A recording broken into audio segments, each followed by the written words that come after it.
तो किसी भी टॉपिक को पढ़ाने से पहले, किसी भी मौजू को डिस्कशन से पहले हमको उसका एक प्लान तैयार करना पड़ता है। जैसा कि आप बोर्ड में देख रहे हैं, एक यूनिट, सब unit, incidents and notions and learning outcomes, हमने 4 खाकों में उसको बांटा है, आपको पहले से मालूम ही है। तो एक सब यूनिट रखा है फ्रांसीसी इनकलाब का, कि फ्रांसीसी इनकलाब का पस मंज़र।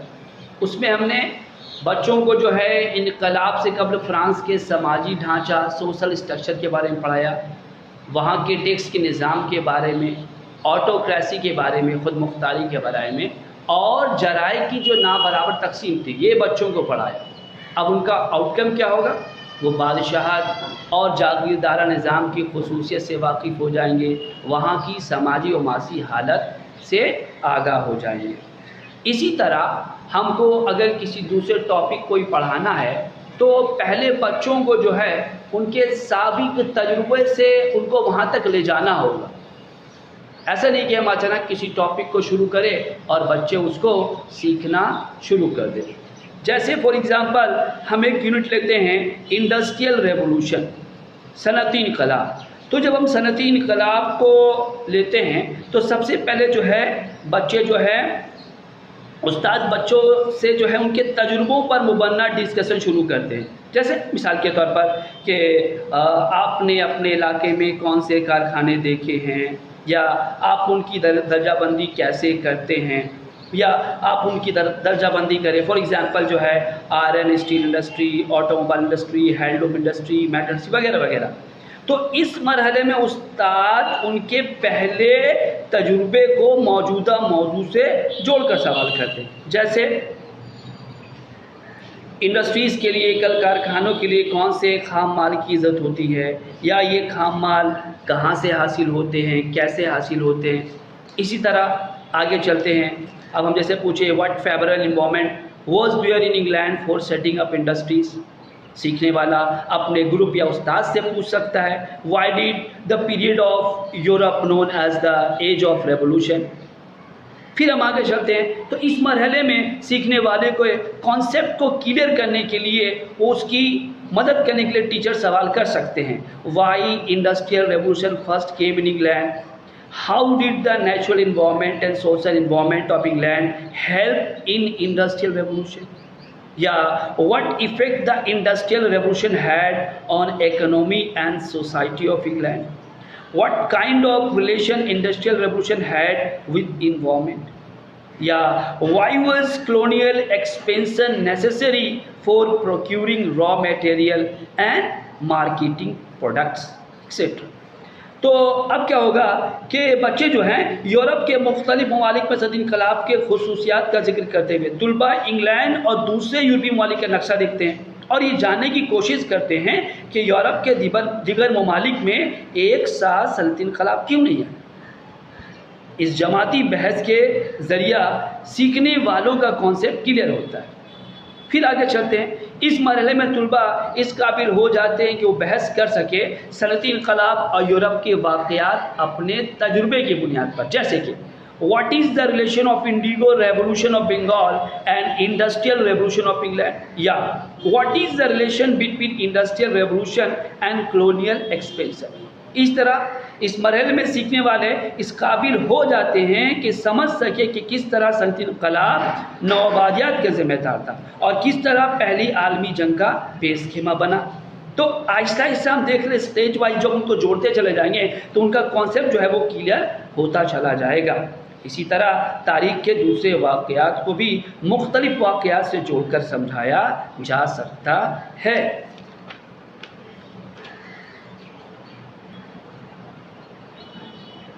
IFE यानी इंटरनल फॉर्मेटिव एवोल्यूशन के सिलसिले में मगरबी Bengal board of secondary education ने दर्जा नहुम और दहुम के लिए 6 आलात टूल्स के इस्तेमाल का मशवरा दिया है। Survey, nature study, case study, creative writing, model making and open book text evaluation. एक साल में एक क्लास में किसी 3 जांच के तरीके का ही इस्तेमाल कर सकते हैं। एक सब्जेक्ट के लिए किसी एक मूड को ही अपना सकते हैं। IFE को टीचिंग लर्निंग अमल का एक ख़ास हिस्सा समझकर इस पर अमल करना होगा और हर टर्म के सबमेटिव एवल्यूएशन से पहले आज़ादाना माहौल में क्लास के अंदर ही इंटरनल फॉर्मेटिव एवल्यूएशन का एहतमाम करना होगा।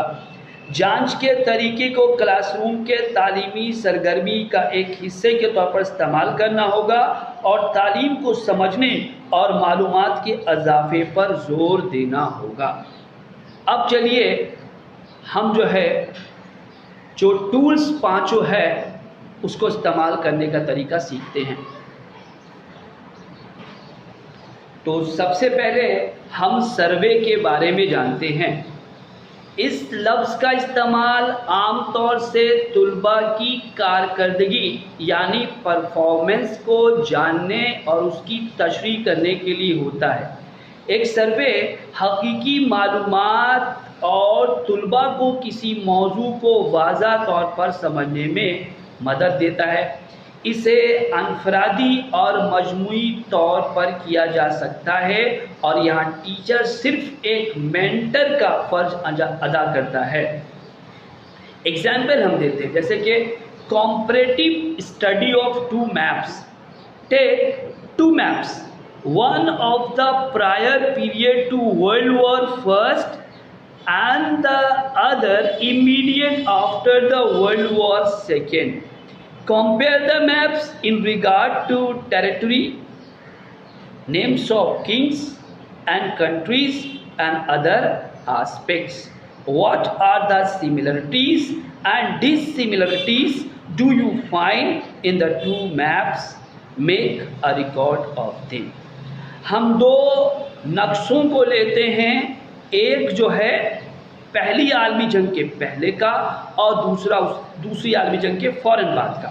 अब जो हम दोनों नक्शों का मवाजना करते हैं, उनके खित्ते, बादशाहों के नाम, मुल्कों की सरहदों के लिहाज से, और फिर पूछते हैं कि उनमें क्या क्या माने यकसानियत है, क्या क्या गैर यकसानियत है, सिमिलरिटीज़ और डिससिमिलरिटीज़ क्या क्या है, आप उसमें पाते हो, उसका एक रिकॉर्ड बनाओ। दूसरा जो है नेचर स्टडी। तो नेचर स्टडी क्या है?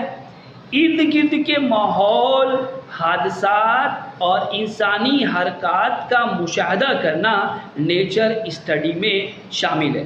जैसे कि for example, what impact had the industrial revolution of Europe on it's environment, यानी सनती इनकलाब का यूरोप के माहौल पर क्या असर पड़ा। इसी तरह suggest some means by which industrialization can be attained without causing destruction to nature. चंद ऐसे तरीके या ज़राए बताएं जिसके ज़रिया सनती तरक्की भी हो लेकिन माहौल पर इसका बुरा असर न पड़े। या यूँ comparative study about the evolution of history and integration of nature and man.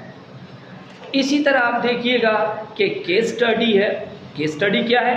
किसी ख़ास वाक़या के बारे में दुश्वारियाँ, प्रॉब्लम्स या उससे दिगर मामलात को समझना, उसका मुमकिन हल निकालना और सारे रुखों पर गौर करके एक मौसर हल तय करना। For example, a survey was conducted by the UNO on issues of socio-economic, cultural, educational and man's health. अब prepare a questionnaire for making surveys on education and man's health. या compare study of the functions of international institutions and its impact on environment and man. या यूँ भी कह सकते हैं example के तौर पर, make a liner diagram of social structure of France before revolution 1789, make another liner diagram of social structure of France after math France, identify the main differences. उसके बाद हम लोग क्रिएटिव राइटिंग की तरफ चलते हैं। ये क्या है? किसी मौजू, वाक़या या हादसे को लिखकर ख़यालात का इज़हार करना। सीखने वाले तसव्वुराती या गुफ्तगू की सूरत में या पैराग्राफ की सूरत में या नैरेटिव लिखकर ख़यालात को ज़ाहिर कर सकते हैं। For example, Napoleon Bonaparte was exiled in the island of Saint Helena. उसको सेंट हेलेना के जजीरे पर कैद किया गया था। अब prepare a questionnaire to interview him, select suitable questions which can elicit the thought and contribution of Napoleon. ये इंटरव्यू कर सकते हैं, रिपोर्ट भी बना सकते हैं। इसी तरह दूसरा एग्जांपल ले सकते हैं, suppose a mob had come from a native village in England to work in a factory during time of industrial revolution. He wrote his experience in a diary. Write an account in the form of a diary about his personal experience of a week in a factory.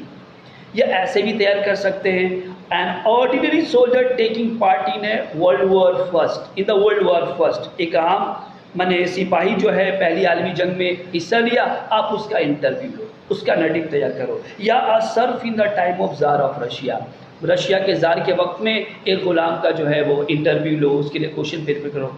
ये सारी चीज़ें करके हम creative writing के ज़रिए भी जांच कर सकते हैं। फिर आते हैं मॉडल मेकिंग की तरफ।